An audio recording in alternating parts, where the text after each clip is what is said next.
Ok, bueno, bienvenidos otra vez. Ahora vamos a hacer un video corto nuevamente, bueno, con la intención de explicar de manera, pues a lo mejor un poco distinta, muy particular para la materia, pues esta relación que necesitamos cuando hablamos de retroalimentación, de tomar una muestra del voltaje de salida. Cuando hablamos de una muestra, pues bueno, estamos tomando una porción de una señal de salida y esa porción sabemos que también la podemos identificar como una fracción y si es una fracción pues es una división. Por lo tanto, hay que recordar que nosotros en teoría de circuitos eh, nos explicaron todo un análisis bajo la ley de Ohm, cómo es que se aplica cuando tenemos dos resistores en serie.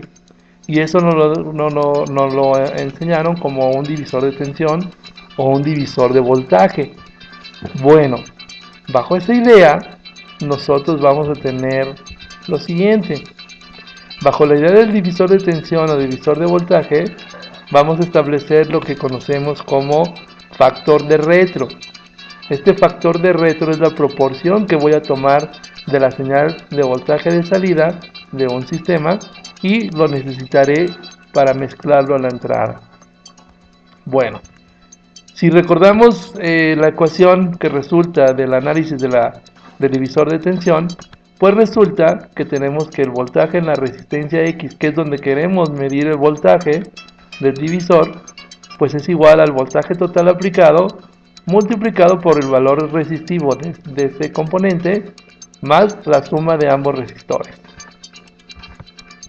Bajo esa idea, entonces nosotros podemos fácilmente asumir que el voltaje del divisor, en este caso de la resistencia X, es igual al voltaje total aplicado y por lo tanto esta relación de resistencias es adimensional, ¿vale? Por lo tanto, esta relación, esta fracción, esta división, a nosotros lo vamos a reconocer como el factor de retro.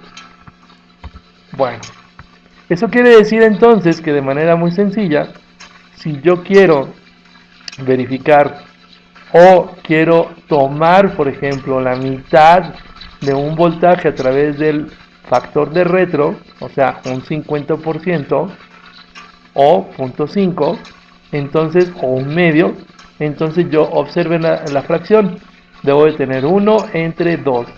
Pues aquí está muy sencillo, entonces, Rx debe de tener un 1 y la suma de ambas resistencias me tiene que dar 2.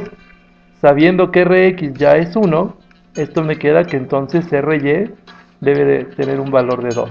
Y eso genera un medio.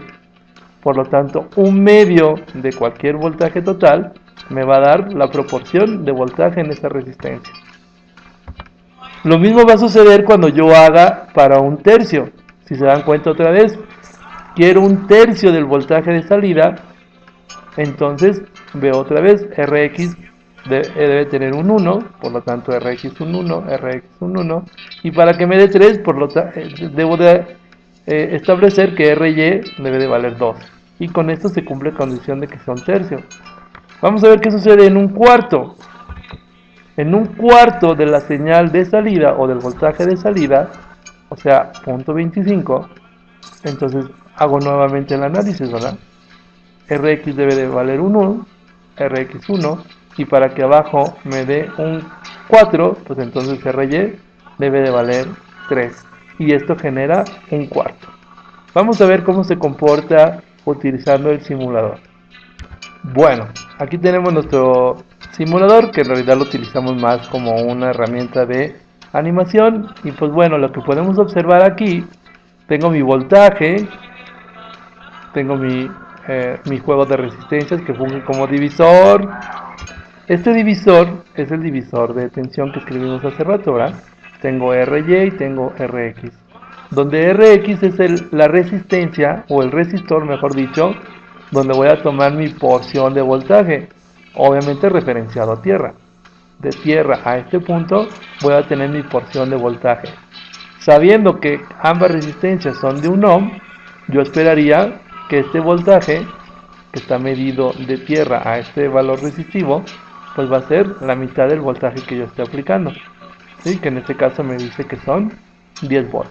Vamos a simularlo. Y listo, ¿verdad? Yo puedo observar aquí que está puesto 5 volts como porción de voltaje y 10 volts como voltaje aplicado por el hecho de la fuente, ¿sí? Si a esto hago la operación que hicimos hace rato en la presentación, yo sé que si yo quiero un tercio, entonces la suma de ambas resistencias debe de dar 3. Entonces yo puedo modificar el valor y le pongo un 2 más 1, 3 y listo. Tengo un 3.3 volts. Si yo quiero un cuarto, pues entonces yo sé que esta resistencia debe tener 3. Y entonces tengo 0.25. ¿Sí? Entonces esta es una manera sencilla de explicar cómo es que funciona un divisor de tensión para tomar la porción de retro, o sea, una porción del voltaje de salida. Vamos pensando que este es el voltaje de salida de un amplificador operacional o de cualquier otro sistema, y este voltaje voy a tomar una porción y esta sonda, esta señal es la que voy a utilizar para retroalimentar. Bueno, espero que este video les sirva de apoyo y continuemos con más videos para apoyar la materia de retroalimentación, en este caso circuitos retroalimentados.